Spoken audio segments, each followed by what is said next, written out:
times when we find ourselves in a bit of a fog. When pressures mount, we then find ourselves asking, where did I go wrong? Why am I here? Doesn't anyone care? How come no matter what I do, things never get any clearer? It's in those times when we have to realize that there is often something greater at work, something greater than our pride, greater than our need to always have a handle on things. When we lay that down and focus instead on the supreme wisdom and person of God, it is then that the fog typically begins to clear.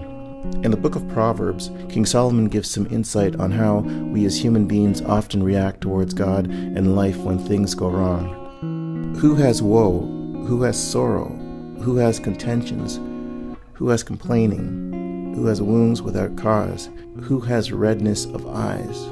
When we are confused with life, we often attempt to wrestle with God for an answer without thinking about how it affects our relationship with Him. We can't bribe God for grace, bend Him with guilt, accuse God of being illogical or be judgmental of Him and expect to get an answer.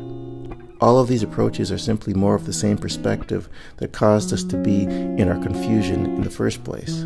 It's often when we stop obsessing for an answer and simply stop and seek to see things God's way that we find out that He is the answer after all.